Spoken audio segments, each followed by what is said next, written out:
Welcome back to Storytime with Captain Xavier. Today we're going to be continuing to talk about WSU's HvZ. After the previous one, the missions all kind of start to blur together and the storyline gets really hazy, and I couldn't really tell you what happened in what order. But I know the following two events did take place at some point. One was kind of a turning point in the public relations with the Black Knights, as it was the first time we actively helped the humans in a mission. And it was a fairly standard MacGuffin gathering mission. The humans were trying to assemble some kind of radio transmitter, here represented by this random thing. There were several parts of it scattered all over campus, and they had to bring it to this open field at the bottom of a hill that was a very popular place for missions to take place.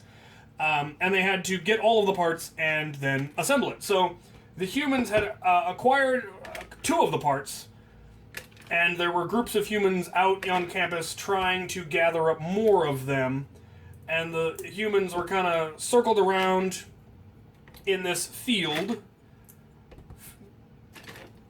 somewhat ineffectively, while the other group were out trying to find the last of the parts, and while somebody was attempting to assemble it. It took just a certain amount of time. You had to get all the materials, and then there were some rules, and they had to acquire the MacGuffin parts to build the MacGuffin. And they were getting increasingly surrounded by zombies. And the zombies were getting increasingly intelligent in their attacks. The humans still outnumbered them for the most part. But as the mission went on and more of the runners that had gone out to find MacGuffins got killed, the zombie horde kept growing. And like I said, the zombies were getting more and more intelligent in their attacks, in that a rush would come in and all of the humans would turn to deal with that attack, and another one would come from the other side. And the humans were just not dealing with the flanking tactics well, and they weren't covering their sectors well, and they weren't communicating well. Murder. I don't know why there are ants in my Lego room. There's never been food in here, but probably because I've poisoned everywhere else in the house. Murder. We'll murder you all anon. Alright, the Black Knights were stationed up on the top of the hill, where we were just told to watch, basically. The mods weren't sure that they were going to have us do anything yet, but they wanted us there just in case, so we're all up here, hanging out, watching the show. And there was a mod here watching over it all, being a mod, like mods do. We were watching this, and we were watching the pattern of the zombies and watching the evolution of their tactics, and I saw it coming. Finally, I went over to the mods and said, you do realize in 30 seconds, all of the humans are gonna be dead. They are about to get wiped out. The horde has figured it out, and the humans have not. The next big charge that happens when all the zombies respawn, those humans are going to get wiped out. Their line is going to break. And so the mods gave us permission to charge in and save them, because this was early enough in the game. They didn't want the humans getting wiped out yet. So we got to charge down the hill in all of our glory. And I actually do have footage of this. So here is the charge from our perspective. And then there were actually photographers down on the bottom that took pictures of us coming down. And it was pretty awesome. There is actually folk legends about me now because of this charge, which I will also add. So here you go. Black Knight! Oh!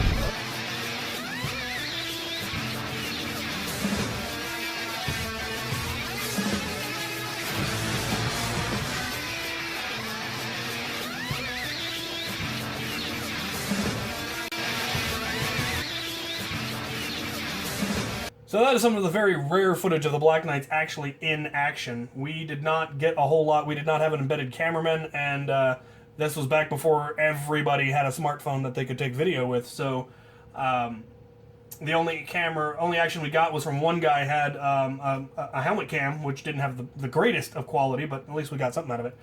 Anyway, we charged down and immediately took over the defense, organized people, made sure that they were covering their sectors, made sure we had the firepower well distributed, worked on, when the zombies massed for a charge, we would break the charge, and just adding additional firepower and discipline and all of that. We eventually did have the last group of humans with the last MacGuffin were able to break through. We left a couple of Black Knights up at the top, so when the humans came through, they let another charge down. Came in with the last MacGuffin. The thing was assembled. I think it was supposed to be like a radio transmitter to call for help or something. I don't remember what. But the humans made it through. They made the mission. A suitable number of humans died to keep the game going, but they were not wiped out entirely. So that was that mission.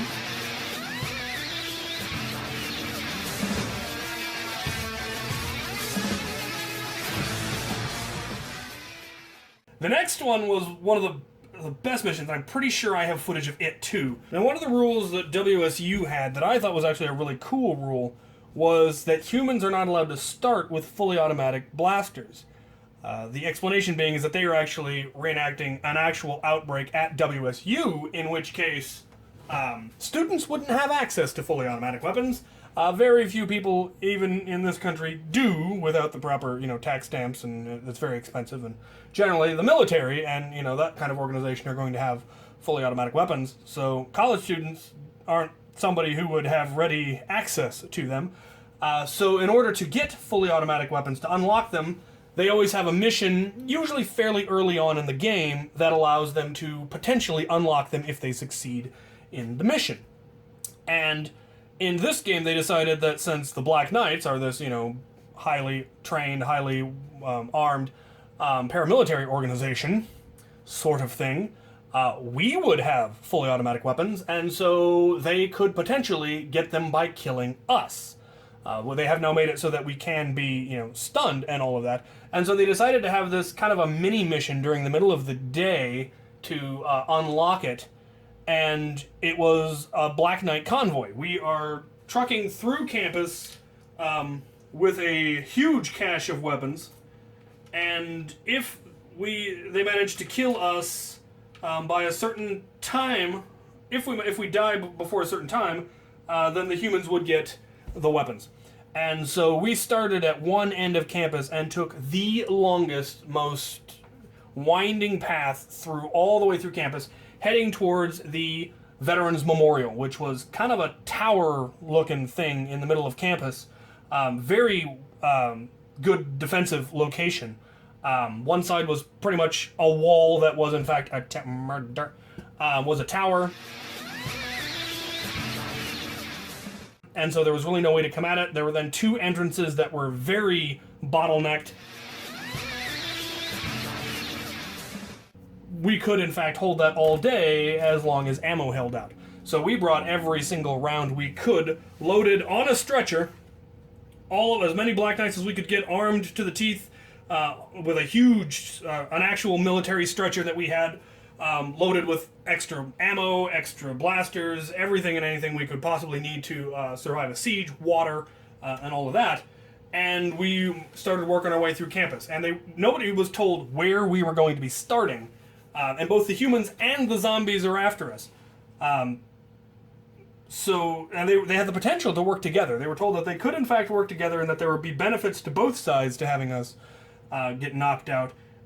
Very few humans were willing to take the risk because there was nothing keeping the zombies from attacking them other than their word, and zombies are not known to keep their word. But as we moved our way through campus, we very quickly found ourselves being attacked by every zombie that could find us. Occasionally humans would take pot shots at us from a distance, but generally we're not willing to get too close for fear of the zombies. And we even picked up a shuffler. They had one special zombie denoted by this weird alien-looking thing. And when you tagged him with a blaster, rather than being stunned like everybody else was, they were instead, they just had to drag their back leg and, you know, shamble along like the old-style Romero zombies instead of the fast, scary, intelligent zombies that you see in movies nowadays. So we slowly worked our way through campus with this horde following us the whole way. And I believe I have footage of this as well, so I'll add that in if I can find it. Winding our way all through campus, getting attacked constantly, fighting off hordes of zombies. We are, of course, NPCs, so, you know, if we get tagged by a zombie, we don't turn into a zombie, we just get stunned, and so we lost a few guys who, you know, got stunned and had to wait until they respawned to catch back up with us. And we slowly worked our way through campus, and eventually we got there, dumped our gear, set up our defensive location. I had my Vulcan with me, though, you know, it didn't serve all that well. I was covering this side. We did occasionally send sorties out to gather more ammo or to take out hive mines or, you know, whatever else we needed. And then our stretcher loaded with weapons.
And I think we had to hold for something like 2 hours at this location. And the only risk was ever really going to become if humans did show up and rained bullets in on us. I mean, they could have lined up down here and just lobbed darts over the top at us while the zombies charged in. Then they probably could have quite easily broken through. But as it was, as you saw in the video, wave after wave after wave of zombie were never able to break through. There were just too many of us and we had too much firepower. The shuffler, I think, was disabled because there was obviously no way we could possibly hold a fixed location against a shuffler. Either that or he had to leave or we blew him up with a rocket. I don't remember which. But we didn't have to contend with the shuffler at the stand. But wave after wave of zombies, we'd stun them all, a couple of us might get stunned, and then everybody would respawn at the same time because we had the same respawn timers. And they would charge in again, and we would stun them. And it was just kind of a relaxed, fun event of, you know, everybody would sit around and wait for the next wave to come. We would reload what we could. We couldn't reload nearly as much as we needed to. We started to run low on ammo. And eventually, they did break through. There were a couple of fun times where we sent out sorties and we ended up having duels. One of the moderators who was also acting as a zombie, very cute. This was the first time I'd brought in Ire's new rocket launcher, I believe, when I first got the Titan on Ire. And so I had a single barrel for it, so I had long range. And once most of the horde got wiped out and were, waiting to respawn, the ones that weren't out generally kept a good safe distance what would be considered out of range for your stock Nerf darts. This was before most of us had any modded blasters, and this was just at the beginning of the end strike line, so ranges were still fairly short. A lot of us were still using pre-end strike blasters at this point. Or pre-end strike elite blasters, rather. And she was a fairly good distance off, and I decided to take a shot with Ayer's singled blaster, and by sheer luck, pegged her right in the left butt cheek. As she looked over with a look of righteous and understandable indignation, I smiled and winked, because I'm a smarmy git. And I think she took more umbrage to that than getting shot in the butt. She then proceeded to organize the horde and wipe us all out, which was fantastic. At the last second, the last zombie that finally got me, which then led to the horde finally busting through, this was before the rough kit came out, so I had a barrel break on my back as my last ditch weapon. And Ayer had run out of ammunition, the Vulcan had run out of ammunition, I'd run out of ammunition and everything, and the last zombie that came charging through the breach, I reached over, pulled my barrel break, leveled, and fully intending to obliterate them at point-blank range with it, and the shoulder strap on the holster broke, and I couldn't get the barrel break out, and the zombie got me. And then proceeded to, I believe, at that point, they finally broke through and got us all. And it's a darn shame, because if that barrel break had actually pulled free and I had been able to blast the zombie, that would have been worthy of a name. But it failed utterly, and so its hopes of ever getting a name were dashed completely. But loads and loads of fun was had by everybody once we finally did get wiped out, because they came up over the walls and they came through, and I think Lance actually did show up and lob a few rounds at us as a human. And so it was declared that the Black Knights had been wiped out, and that the humans were then able to come through and glean our fully automatic weapons off of us, and so full auto weapons were then allowed. And at this point in the story, I believe the storyline had gotten to the zombies were breaking free of ZSPN's control, and so the Black Knights were now not so much helping ZSPN, as ZSPN was falling apart and the zombies were getting out of control, and we were trying to help with containment. And so we were now viewed very much as good guys, and I think we did go on to be good guys in the final stand. And I honestly don't recall if it was a success or not. I think the humans actually eventually won that one. There were a couple of games where the humans won and a couple of games where the zombies won, and I can't keep them all apart anymore. I did not keep very good records. My journal from back then was lost. So kind of making it up as I go along. But I remember these two events distinctly as being an awful lot of fun. That is the story of the triumphant charge of the Black Knights, as well as the last stand of the Black Knights. Hope you guys enjoyed it. We will be getting into, I think, the next game next time. They came up with a really complicated game with a lot of different human factions and zombie factions and us, and it was a lot of fun. And I think this is where our reputation as being mercenaries really started to come into play, as people started to discover that we were eminently bribable. And we'll see how that ended up playing out. So stay tuned next time. Thank you guys for watching.